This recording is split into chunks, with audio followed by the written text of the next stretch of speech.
We just feel better, we work better, we do better. Cognitively, we function better when the space around us is working in our favor, right? And so tonight I wanted to share with you some information regarding that. So again, I'm going to share some of the people that I like to listen to and some of the podcasts and some inspiration that I've drawn on in the past. And when we go through moments like that, keeping organized or things like that just isn't at the top of the list.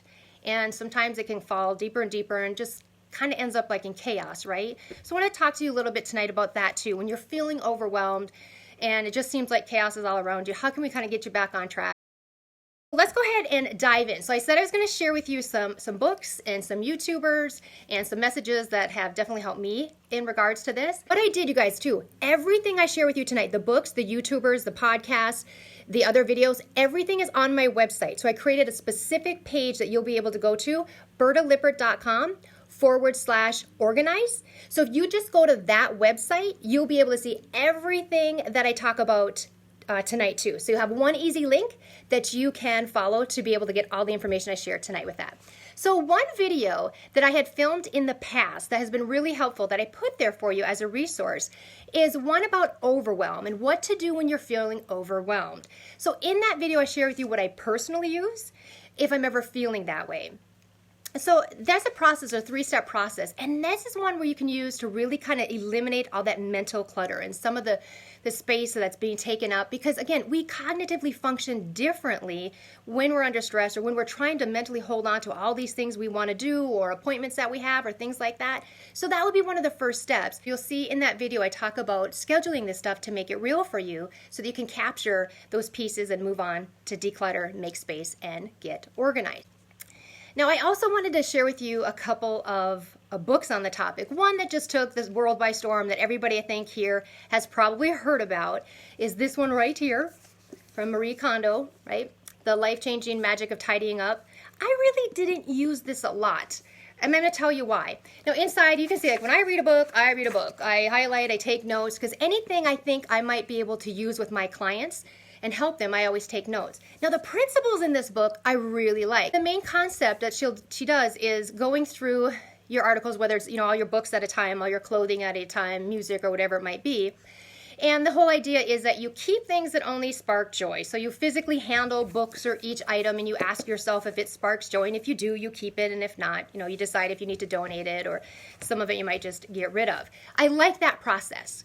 And I really also like the organizational tips she has. Seriously, the folding tips may seem so simple, but they are genius for storing your clothing. I love that stuff.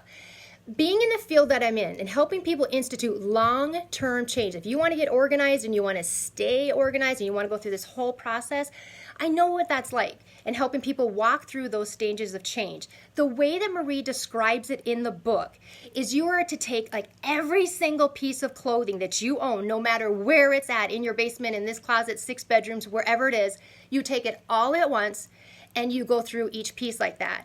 That's something I just couldn't do. Maybe you can, and if it works that way for you, that is great. But that's an awful lot of overwhelm for someone like me, and I don't even really have a lot of clothes. When it got to the book section, okay, now you're speaking my language and I have a ton of books, and that would just be overwhelming for me. But the process of going through it and seeing what to keep and what to donate, that's great, okay? There's a different book that I've used for years. In fact, I looked and the original date was like 20 years ago. They have an updated version. I'm going to show you that one. But I just couldn't help but not show you this one because I know a lot of people love this. Again, there's pieces in here that I thought were great, but there's some pieces that might just be overwhelming to someone. And so what I would say is any of these resources that I share with you tonight, take what works for you. The idea that I had is I just wanted to inspire you and give you some ideas to help you just move along and take action, okay? So here's the one that I used. I found this woman years ago. She used to be on all the talk shows, and I bought all her books. And this is the one I've used to stay organized. Julie Morgenstern, Organizing from the Inside Out. I also have her time management book, which I really like on this. Now, I've bookmarked a page here I'm going to show you, which is exactly the tool, the thing that helped me by far the most. Here's the tip that I use from Julie that I think is really great. In fact, in the book, what she has here, the sorting and the purging, stuff like that, that's going to be pretty typical. But this spot right here that I wanted to show you, what she said, that is when people get to be really disorganized, and we're not just talking about a weekend where time got away from you, but where you really feel like you're stepping over stuff and it's just really unorganized and it doesn't feel good to be living in that space. She said oftentimes what's happening is that all the stuff that you see around you, it doesn't have a home. It doesn't have a specific spot that you've designated. Here's going to be where I keep this. In this spot in the book, I don't know if you'll be able to even see it on here, but she's talking about assigning a home. I have an example I can share with you too. My son started carrying a wallet, and there was really early on, he had misplaced the wallet. And so I told him, I used this principle in Julie's book, and I said, look, there's going to be 2 places that your wallet will always be. It's always going to be in one of 2 spaces. One is going to be on you, right? So the wallet is always going to be in your pocket or on your person somehow. Otherwise, what we did is we created a space, we created a home on his desk in his bedroom. So we knew that right here in this dish, that's where your wallet will always be, because we all know what a panic it is when we lose our wallet, right?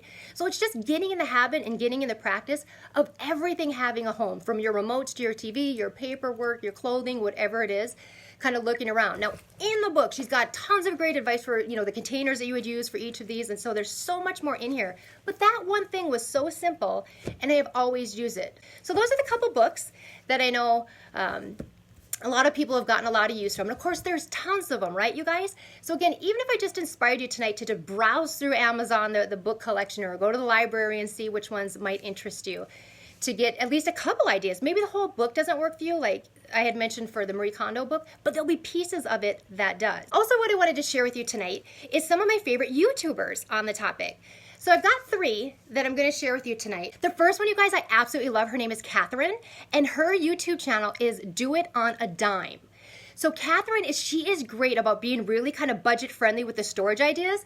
She'll go to the Dollar Tree store, I think that's what it's called, or the dollar store, and she'll get a bunch of these kind of containers and put them in a way I would have never thought of, and especially for small storage spaces. So some of you might live in a home that doesn't have a lot of storage. You may not have the luxury of a lot of personal space. So Catherine at Do It on a Dime, I don't know if anybody knows of her, but I love her, not only just for her general ideas of organization and storage, but how you can do this on a budget without having to go to a store that might be pretty spendy with all these different containers on there. Another gal that I really like to follow on there, YouTuber, is At Home with Nikki, and she's really classy. Like, definitely her home is a lot nicer than mine, but she's super relatable, and again, really great ideas for how to stay organized. And she does it a lot too with like office work. So if those of you who have a specific office, if the nature of your job calls for you to have a lot of paperwork or things like that too, Nikki's got some great storage ideas for those as well. So Nikki on there. Now the last one is Home Organizing by Alejandra. Now she has her own TV show, and her website, she's got like just tons of energy. She uses lots of color, and hers is completely dedicated to organizing your home. Really like her channel as well. Also let you know about just hoping that you may be able to find some message or some inspiration for you. One that worked for me for years, it happened to be a sermon that I had listened to. I don't know if anybody's a Joel Osteen here fan, or even if you share the same faith that I do, but there was a sermon that he had, and I linked to this as well, and it was talking about having a spirit of excellence, that don't necessarily just settle for mediocrity and be mediocre. And one part of that sermon, he was talking about driving to church one day, and he was passing through, and a lot of the houses were not very well taken care of, and not just the houses but the lawns and everything. But he said he came by this one house. It just really stuck out from everything else because it was beautiful. The person, it wasn't really fancy, but the person took really good care of it. And so it was one of those things that it just, this person who owned that home, even though they may not have had endless resources to do so, they took care, and his message was, kind of take care of what God gave you. And it was a message that has stood with me, and I thought, yes, I want to excel, and I want to live my life in that way, whether it's, my work, career, being a mom, or just keeping together. But the one thing I took out of there that I always remember is really taking care of what God has given me, or is just being able to find a message like that. Like, what might kind of spark you into trying to take care of what you do have, and kind of being really grateful for what's there, and inspire you to take action to get it organized so that it works well for you. But I want to inspire you, as always, to take action. Because if you have a goal to declutter, if you have a goal to get organized, if you have a goal to kind of clear this mental space of everything that's occupying your spot, and that energy that you're exuding just trying to think of everything that you need to do, you're gonna have to take action, right, to achieve those goals. Now, some of you may be watching this And you are absolutely capable of the method I talked about in this book. You are absolutely capable of taking every single piece of clothing that you own in your house and going through that and getting it done. I'm not. I'm just telling you how it is. I like to work in smaller chunks that are more manageable for me. So do what works for you, but commit to it. That's going to be the difference. Not just kind of wishing for it, but committing to get it done. And so that is what I wanted to share with you guys tonight, is to share those tips. Everything, the sermon I talked about, the books I talked about, the YouTubers that I talked about, the video that I talked about with my 3-step process for beating overwhelm, all of that is on that webpage that you'll be able to find, bertalippert.com/organize. I would love for it if you guys shared your tips, any inspiration you have, any resources that you know about for this topic as well. That is what I wanted to share with you guys tonight. I certainly hope that it was helpful for you.